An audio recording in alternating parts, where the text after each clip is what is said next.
بسم الله الرحمن الرحيم.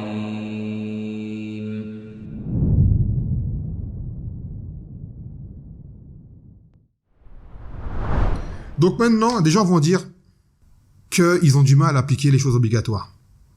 Car des gens disent, mais je ne comprends pas, il y a des choses à faire en religion et je n'arrive pas à les faire. Je m'efforce de tenter de faire du mieux, je n'y arrive pas.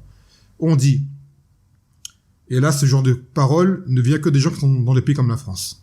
En pays d'islam, ce n'est pas comme ça que ça se passe. C'est parce que le lieu où tu es n'est pas adapté justement pour cela, car à la base, Allah t'a facilité.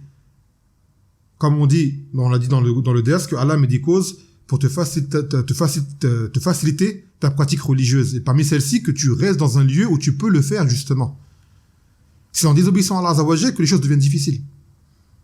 Dans un pays d'islam, faire les salawats à l'heure au masjid, c'est très facile. Pour une femme en pays d'islam de porter le jilbab shara'i, c'est très facile. Jeûner pour Ramadan, faire tarawih, c'est encore plus facile qu'en France. D'accord? Donc Allah Azawajal, ça va dans le même sens que ce qu'on a vu tout à l'heure. Pour les rendre facile cette pratique religieuse, il te demande d'aller dans un lieu où tu pourras le faire. D'accord? C'est facilité en allant dans un lieu où on peut le faire. Et moi, je me rappelle justement dernièrement quand j'étais à Mecca, j'avais rencontré un groupe de frères.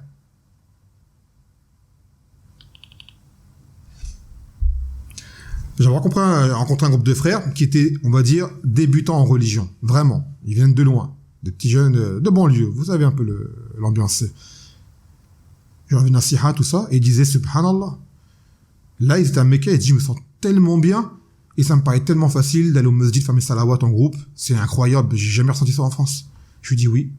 Je dis déjà parce que t'es à Mecca, d'une part. Donc c'est sûr que c'est inégalable. T'es pendant Ramadan, mais aussi tu es en pays d'islam.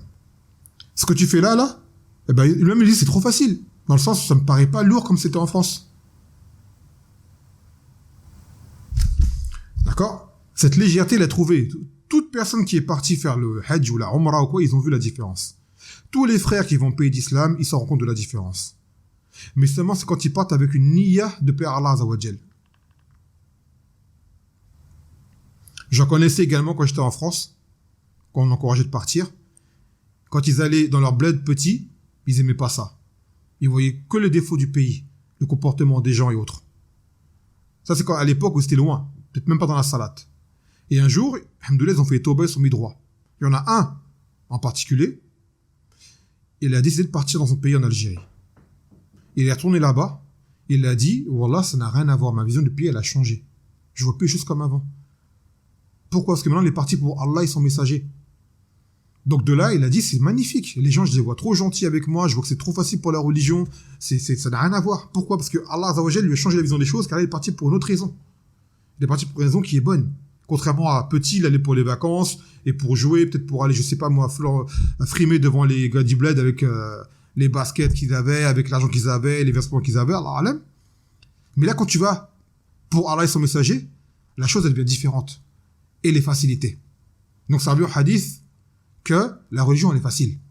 Et que les causes, ce que Allah Azawajal te demande de faire, c'est pour te faciliter encore plus ta religion. Dans tous les sens du terme. Et aussi, parmi les gens qui se rendent la chose trop dure, la religion, elle est facile. Tout en parlant de la hijra, ce sont ces gens qui s'imposent une destination étroite. Dans le sens, il dit, moi, si je fais la hijra, je vais aller en Arabie Saoudite. Seulement. On dit, ben non, t'as tort de penser comme ça. Si tu peux y aller, vas-y.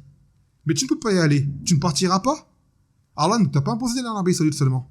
Il t'a demandé de partir en pays d'islam où tu pourras faire ta religion. T'as des gens, ils ont leur pays d'origine qui est à côté, ils ont toutes les facilités pour y aller, ils n'y vont pas. Ils disent non, moi c'est que tel pays. Si je pars, c'est que dans tel pays. On dit non, t'as pas compris, c'est pas ça la hijra.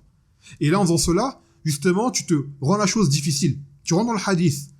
La shadda haduna din il gharabahu. Tu vas te rendre la religion difficile, au final, tu vas abandonner, tu vas aller nulle part. Peut-être même tu vas finir en Angleterre ou à New York, je ne sais où, Allah, au Canada, plutôt. Ne t'impose pas les choses qu'Allah ne t'a pas imposées. Si tu peux aller là-bas, tant mieux. C'est mieux pour toi, tu as les moyens financiers. Tu ne les as pas, va là où c'est facile. Et il se peut justement qu'en ayant fait cet acte facile, que Allah te faciliterait pour aller avoir mieux par la suite. Et on connaît plein des frères comme ça. Moi, c'est que l'Arabie Saoudite. Je les connais, ça fait des années, 10 ça, ils sont encore en France. Et ils peuvent partir, ces frères-là, aller ailleurs. Mais non. Ils sont fixés ce but-là. Il faut que j'ai de l'argent pour les karmas qui coûtent tant, et ainsi de suite, ainsi de suite.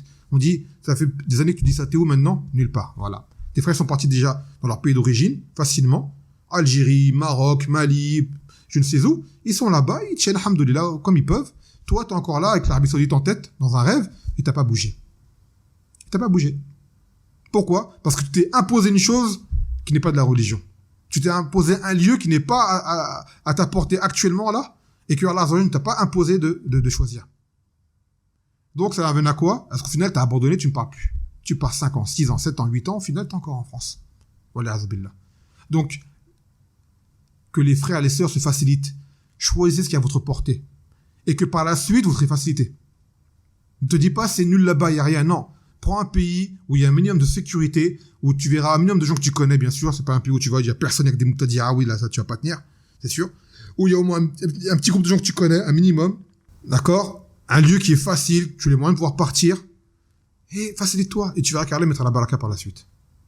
Aussi, des gens vont dire, mais, taïeb, c'est quoi le rapport entre ce hadith et le hadith où le Nabi sallallahu alayhi wa sallam, qala, yati zamanun, ala nas, al-qabid ala dinik, al-qabid ala jamra. Qui viendra un temps sur les gens où celui qui se sera accroché à la religion sera comme une personne qui tiendra à une braise incandescente dans la main. Si la religion est facile, pourquoi ce serait aussi dur? On dit parce que la religion elle est facile, mais ce qui va la rendre dure sont les épreuves des gens autour de nous, qui eux justement ne sont pas dans la religion, ou alors qui n'appliquent pas bien la religion. Comme qala ta'ala, wa ja'alna ba'dakum li ba'din fitna atasbirun. Nous avons fait certains d'entre vous pour d'autres une tentation, une épreuve. Allez-vous donc patienter? La religion en elle-même elle est facile, mais les autres vont te la rendre compliquée. En France, les koufars te la rendent compliquée. Dans les pays d'Istiqama, les pervers te la rendent compliquée. Dans les pays de Him, les jouets te la rendent compliquée. Mais de base, la religion, elle est facile. Mais il faut l'appliquer. Après, t'en as d'autres, ils ne seront pas comme toi, et eux vont te rendre la chose difficile. Des fois, pour toi, elle est facile, pour ta femme, elle l'est pas. Tu seras éprouvé à la maison par ta femme. Pour toi, elle est facile, pour ton mari, elle n'est pas. Ton mari sera une épreuve pour toi. Pour toi, elle est facile, pour tes enfants, elle ne l'est pas. Tes enfants sont une épreuve pour toi. Parce que quoi qu'il en soit, tu seras éprouvé.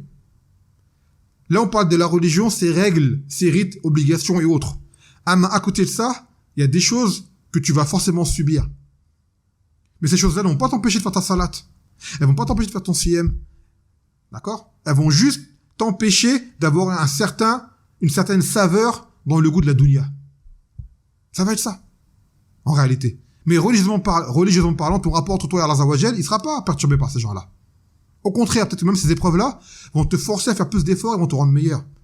Comme il fait rapporter de l'imam Ibn Taymiyyah, rahimahullah ta'ala, il a dit que un bienfait qui te éloigne d'Allah, un malheur qui te rapproche d'Allah est meilleur qu'un bienfait qui t'en éloigne. T'as des gens, ils ont des richesses qui leur viennent, à côté de cela, ils sont éprouvés, ils s'éloignent d'Allah Azawajal. T'en as d'autres qui sont touchés par des fléaux, des malheurs, des épreuves qui font qu'ils se rapprochent d'Allah Azawajal. Qu'est-ce qui était mieux pour lui? C'est le malheur qui a été mieux pour lui. Pourtant, ce malheur-là, il est amer. Alors que l'autre, il est savoureux. Mais il t'a éloigné d'Allah subhanahu wa ta'ala. Le deuxième, il est amer, mais il t'a rendu plus fort et meilleur. Donc c'est lequel qui est meilleur pour toi en réalité. Donc ce côté amer, il va te rendre que la fermeté en religion te sera plus dure. À cause des épreuves et des autres. Mais la religion en elle-même, elle est facile. Mais Allah Azawajal n'a pas voulu que tout le monde soit guidé. Donc, cette